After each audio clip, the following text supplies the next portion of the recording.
What's up, everyone? We're Trailer Trashin. I'm Will. I'm Brittany. And we're doing a new series called Trailer Trashin Talks, where we can basically take a topic that's relevant to our renovations and what we do, and kind of break it down real quick and hopefully pass along a little bit of knowledge to somebody out there. So today we're going over staging and photography. They go hand in hand. You do one to do the other. And we recently just got done restaging our Airstream Sovereign and also staging one of the Airstream Caravelle, which was for a client, which we'll post some pictures up as we're talking. What as a designer, what is your approach to staging a space? Staging the space is kind of like my opportunity to get out exactly what I was kind of envisioning through the whole process. Right. And so that's why I think it's like the most fun to do. I have so much fun doing it. It can be stressful too. Well, yeah, it definitely can be stressful, but Yeah. I mean, it's the project coming to right. It's all the time you were sitting there thinking it's coming together. right, coming to fruition for sure. How do you approach it? What do you? So usually, I think if you look at a lot of my work, and I'm still learning too, like I don't have any of the answers, and a lot of this is kind of like a feel for it. So it's just looking at something, studying it, changing it, seeing if that works better.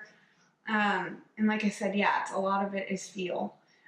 Somebody said like, good design Is honest. is honest. That's Yeah. what you posted today. That's why I knew that.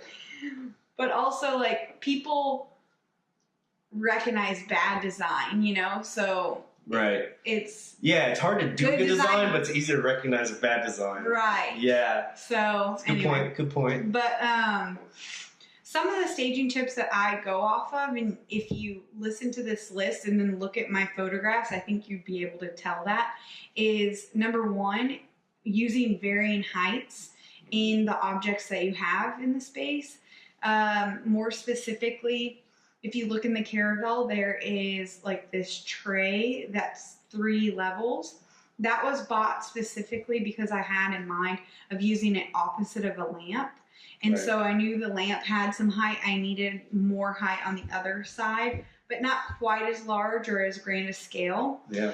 And so that's kind of an example. Another example is like the little vignette by the lamp with the vase and candle and the lamp itself. The candle was too short and it didn't really make any sense, so I had to add a book to it. Right. Yeah. And then even in our Sovereign, just like... You use Topo Chicos, just the bottles to add some height on Right, yeah, and stacking things with books and kind of Right, a stack of plates. the bowl and the books. Right, yeah. Just varying heights. And then that kind of transitions into photography too. You can always change the height on something with a different angle. And so, you know, either coming lower to get a shot or coming Right, from above yeah. or something like that. Good So, deal. Yeah. anyway. Number 2 is working in odd numbers. So 3s, 5s, 7s. Like if you look at the amount of pillows I have in the Caravelle at the front, there's like 7 of them. Mm-hmm. Not that I specifically went out to get 7 pillows. It's just kind of how, like I said, it came to be. Yeah. It felt good to me. There's Odd number of books on the coffee table. Right. There's an odd number of books. There's an odd number of chairs on the side, the 3 chairs. Right. Sometimes things look good in a duo or a matching pair, especially like lamps or some photographs or... So some symmetry is good with you. Oh, symmetry is like key. Right. But, you know, it's... But the odd most of the time, like pairs are good and then odd numbers. Right. So for the overall design, I think symmetry is Oh, yeah. good, but with the smaller things. Right. Right. And then in the design, Will and I, not that we're cheap, but we definitely keep our budget in mind. And Right. so Like in the caravel, I used eggs because I didn't have any citrus, and Will had eaten an apple from. I ate the staging props. Yeah. Right. Well, I didn't buy them for staging, but I was like, them so oh, delicious. These would be super cute in there. And then all of a sudden I only had 2. So there's like 1 in the photos, but I wish I had, like 3. But not bad. Basically, all that being said is that we use quirky things and we use things that we like love. So he is obsessed with Topo Chico. So of course we have that in our photos. Shout out Topo Chico. Yeah. And then like cold brew coffee, that's something that we enjoy and we had in the fridge, and I wanted to use it. I thought it had an awesome label and all that. You still surprise me with some of the things you would pull into a photo shoot. Right. And I even broke a couple of the...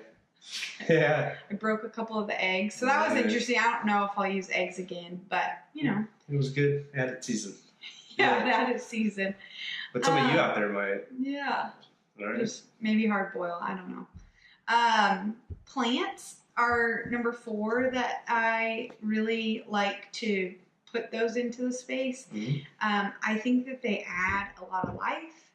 I am a crazy plant lady, honestly. That's why I have this little like bouquet that I just made. I'm like budding florist right now. I love how they look and how they photograph, and they really take I love space to that stage. The little potted plant you put on stilts in the Airstreams Sovereign and that tropical kind of Caribbean theme. Right. And then it didn't survive though. No, it got too hot. It was too hot. We left it in there one day. Way too hot. Hey, we're in Texas, summer. yeah. Right. And then you put one on the shelf. I love it. I love your use of plants. And then always have the lights on. Like every single light that you can have on, because a light, bright space is always going to photograph well. Yeah. So.